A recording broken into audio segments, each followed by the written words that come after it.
I believe that true self-care and well-being is the ability and the luxury of living intentionally. Living intentionally and having that, to me, that's true luxury.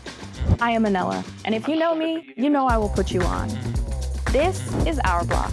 I'm taking you across the US, city to city, and we're pulling up on Black people doing dope stuff in their communities. From restaurants to museums to the tour you should definitely take next time you're in town. Welcome to Baltimore. Now, I've traveled around the world, and trust me, I know luxury. And when I think about Baltimore, that's the first word that comes to mind. Not the crab, not the seafood, not anything else. Because there's so many Black folks and Black spaces creating something special just for us. Like my friend Quentin, who took the time to chat with us even though he was in the middle of building out his first brick and mortar. I know you are super busy. You're in the middle of this huge project. Before we dive into the space, why matcha? Because I'm a matcha lover, and it's been so cool to see the community kind of embrace matcha over the years. Why matcha? Matcha to me is one of the healthiest teas you can consume, right? Because you're getting the entire leaf and not an extracted liquid. You're getting higher antioxidants, you're getting fiber because you're consuming the entire leaf. And plus, there's nothing a person can do with coffee that I can't do with matcha. True. I used to drive from DC to Baltimore to catch his pop-ups back in the day. And I'm a matcha lover from long before it was trendy. I can remember as a kid my granny sitting me down to learn about Japanese tea ceremonies. And I can honestly say, Quentin makes some of the best matchas that I've had outside of Japan. Now, you're moving from being a pop-up to having your own brick and mortar in Baltimore, right? And this is where you're from. Can you talk to us a little bit about what the space is going to be like, what the shop is going to be like? Absolutely. It was very important for me to ensure that I was doing justice to the tradition and the craft, right? It is a ritual. And in a world where we're constantly forced or feeling forced to push forward and to keep moving, this gives a person an opportunity to pause and be reflective. We wanted to ensure that this was treated more like a third space and less like a cafe. We'll set this up almost like a living room. It's like an extension of my home, right? We'll have a sofa and two chairs and a coffee table and side tables, but then up against this wall, we're building a custom listening station, right? I think music is a universal language, and it's the one thing that in a society that's constantly trying to separate us, it's the one thing that brings us together. I've been back multiple times since it opened, and Equitea is everything he says it is. You can see people's shoulders drop as they relax when they walk in, and it even converted my friend who's a matcha hater, or who was a matcha hater. I also want to ask you about Baltimore. You're born and raised here, and what do you want people to know about Baltimore who aren't from here? I want people to know that Baltimore is a beautiful place. It is a place of resilience. It's a place of creativity. It's a place of strength. And we're still growing, and we're only getting started, right? And so, when we look at like the city overall, you got a lot of people coming here. A lot of people moving from a lot of places, whether West Coast, Midwest, East Coast, they're congregating and choosing Baltimore. There's a reason for that. True luxury is also about agency and having a say in your community, your home, your neighborhood. Like on North Avenue, where the community has claimed a little bit of luxury for themselves. Okay, so we are on the west side of Baltimore, actually on West North Avenue. The community asked us for a food concept where they can bring their family and where they can feel safe, right? And the west side of Baltimore has not seen any food in 40 years. So here we are, the middle of North, with a food concept, 5 food vendors and a bar, and we're here to experience it. Bye! When I was growing up, after church on Sunday, my nana used to go, before we went home for Sunday dinner, she would take us, we would go to Atlanta. We had to drive all the way to East Baltimore to go get a good Reuben. So for me, growing up, I was like, you know what? When I get older, I ain't driving all the way over there. You want to people always ask us, well, why did you decide to put your store in the middle of the hood? I'm like, because this is our hood. That's why we put our store here. To have food options. Nice things. This is North Avenue. We got outdoor seating. We got a bar. We got vegan food. We got deli food, seafood, all of this right on North Avenue. Talk to me a little bit about the food. The most famous is going to always be the Dirty Bird, the fried oyster mushroom. Interesting. Chef's kiss. I love a fried oyster mushroom. And for people who are like hesitant about vegan food, I'm always like, you can be convinced. Like mushroom, you can turn into anything. Anything. It's a blank slate. It's a blank slate.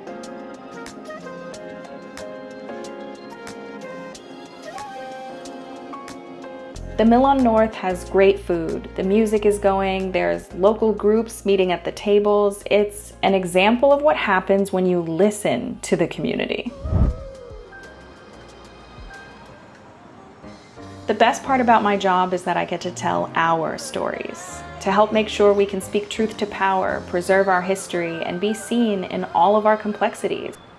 There's so many folks doing this in Baltimore, and I wanted to learn more, so I invited people from my Substack along, and we got on a bus. Where we are is this the Harry and Jeanette Wine Education Pavilion, but it's the Isaac Myers Maritime Museum. But this is the shipyard. Frederick Douglass worked here.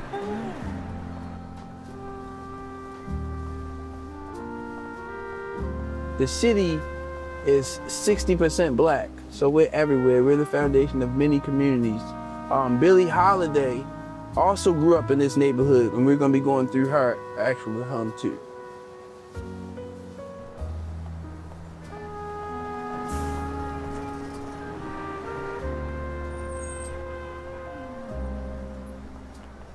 This road on the left-hand side was its own town before Baltimore was a city. It was called Jonestown. No matter how many times I visit a place, there's always more to learn. This tour taught us so much and made all of us see Baltimore in a new light. And that's the same feeling I have every time I go to the Reginald F. Lewis Museum.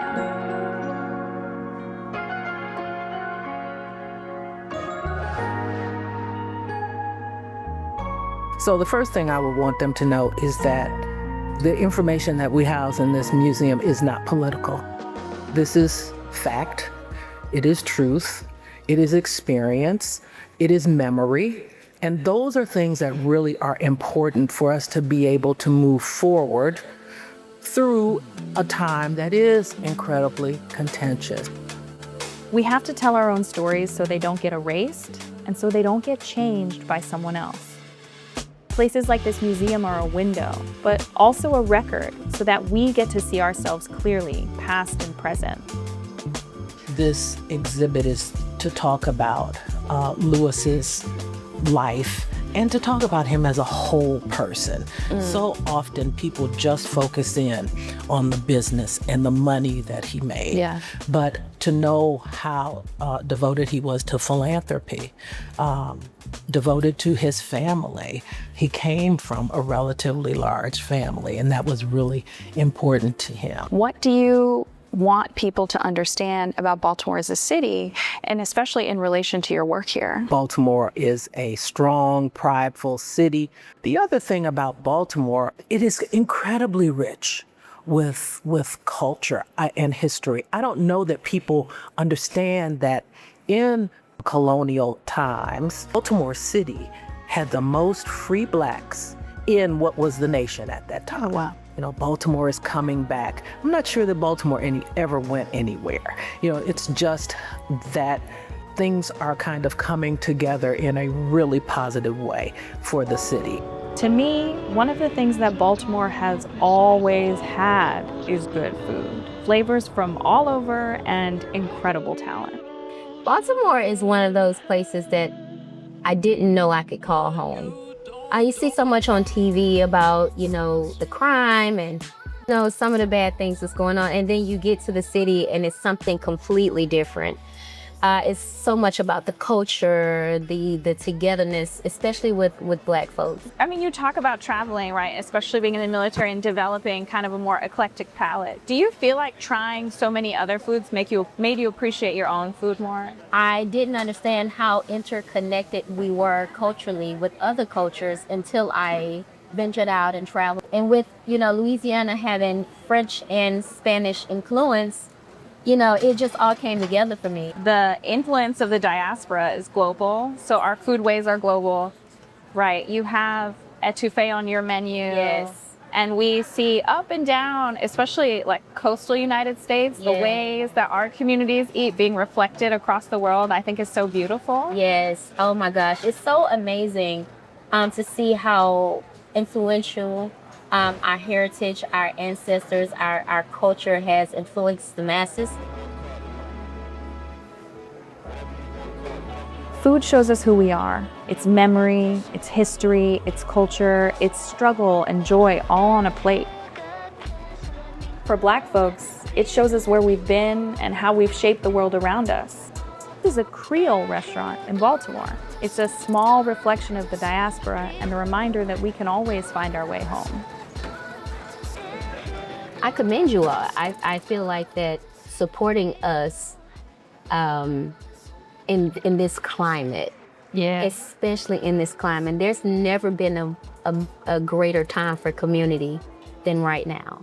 And so just the fact that you all are doing this and highlighting us, it just adds that topping, that icing on the cake, if you will, to say, hey, you know what? Listen, this is our digital green book. This is our media green book, if you will.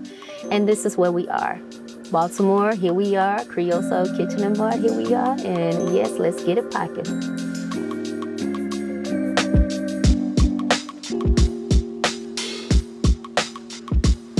Now we're in Baltimore, so I had to catch up with my friends David and Tanya Thomas, chefs who host the best events and work to preserve Black foodways around the country. And even though they do all of that, they still call Baltimore home. And we also sat down with another David. What do you mean to do? It's not gonna blow down. Oh, well, wait, can I have that beer? Absolutely. You didn't take with us. Get it, everybody, come on. All right. Cheers, cheers. Sorry about that. That's good. So David, as you enjoy your local beer, this one's also quite good. Could you talk to me a little bit about what you do and how you're trying to work to create opportunity here in Baltimore? Sure. So I'm a real estate investor and developer. I have a company I founded with my partner, Peter Pinker, called MCB Real Estate. And we invest across the country.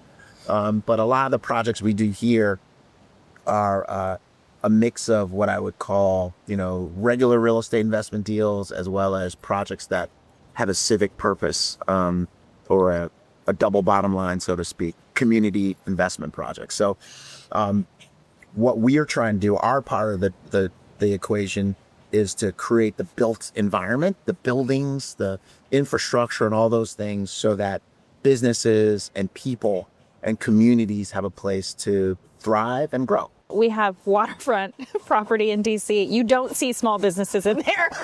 No.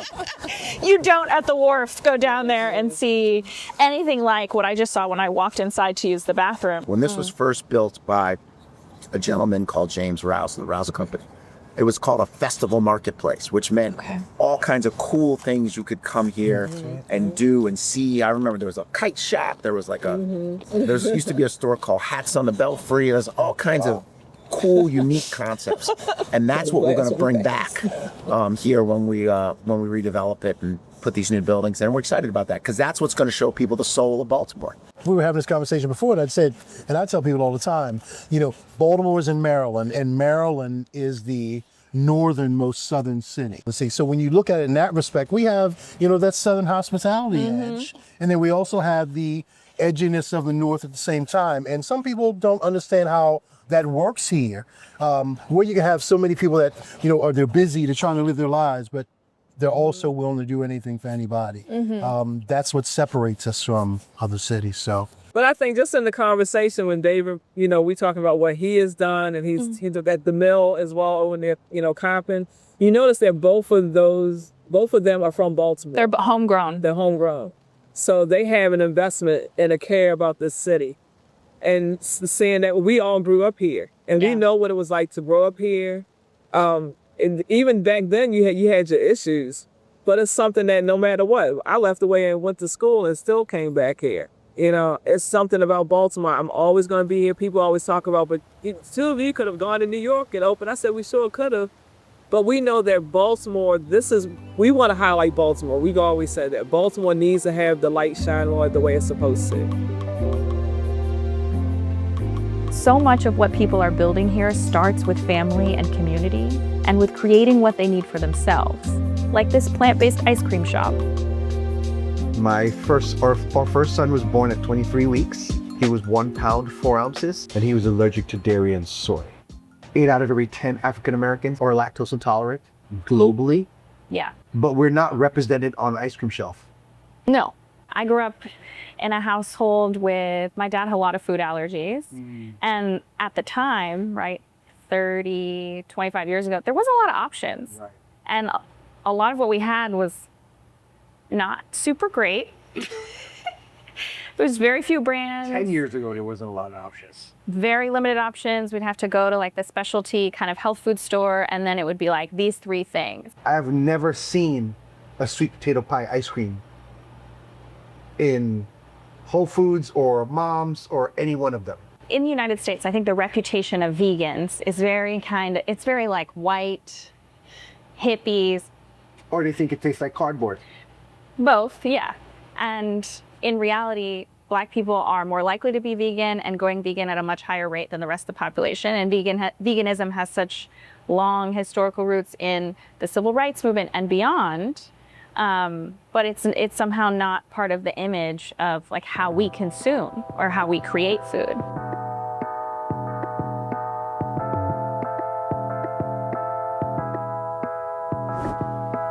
And one thing I think people have to know about Baltimore is that this city is just a good time, full of places like Mama Coco's, cafe by day, bumping with music and people at night. And if you're there at the right time, you might be lucky enough to meet the namesake herself, Mama Koko. I've read about how you're the inspiration for this kind of, I want to call it a cafe. This is a cultural hub. Yes. Yeah. And so can you talk to us a little bit about what brought you here? I retired after 47 years. And then my son said, oh yeah, I'm gonna open up something. I'm gonna call it Mama Coco's. I was like, oh, okay. So that's what we're doing. We're doing Mama Coco's. So I'm just here doing a little cocktail lounge, freelancing my enormous personality. You're a lifelong educator and Always. You're still teaching. And I think you strike me as the kind of person who you will teach in ways that go far beyond a classroom. True that. I can't, they like bad pennies. I've never gotten rid of a student. They come to the bar, and I was in the bar one night, and this lady said, you just gotta meet my friend. She's late, but she's coming. And the friend looked at me and said,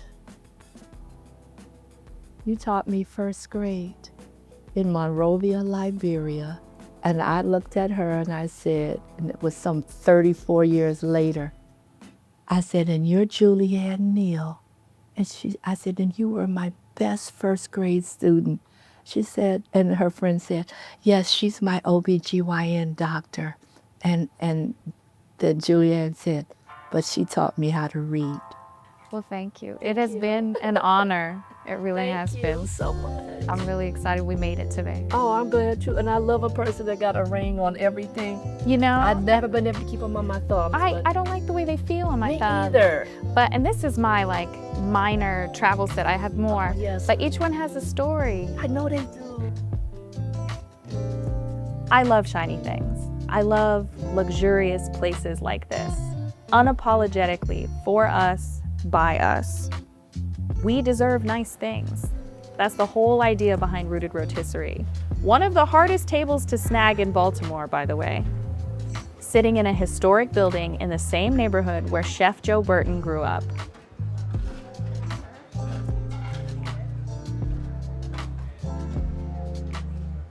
And when you sit down to eat, it's easy to see why Rooted is so popular.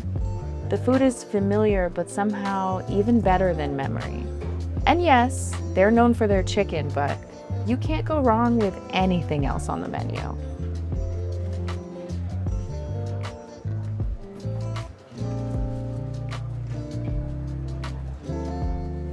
So you're both from Baltimore. Yes. I just had this incredible meal at your restaurant, which we're standing in front of, which happens to be one of my favorite places in Baltimore. Oh my God, so flattered. And I want to ask what it means to you to have built this here, right in your home, and become, at least I live in DC, and everyone in DC knows about Rooted, so become kind of a symbol of the city. Oh my goodness. For me, it's honestly a dream come true. It's something that I always wanted since I've gotten this idea to become a chef. So to open this, just maybe 10 minutes away from where I grew up, like it really means the world to me. And to have people come in every day that I've never seen before in my life, come to enjoy my food, really lets me know that it's real. So I think that we came up with this concept, we were gonna go with this concept after our anniversary trip to Paris. And when we were in Paris, it felt like everybody had access to finery, to good food, to good environment. Everybody was well dressed. Everybody was eating well. Everybody was cultural, and it wasn't this fast-paced, commodified environment. And so we wanted to kind of bring that element back with us, because I think that Americans' interpretation of French food is that it's fine or higher dining than they should have access to, when it's really just very good bread, very good cheese, very good sauce, full fat, and it's just good ingredients more than anything, and good technique.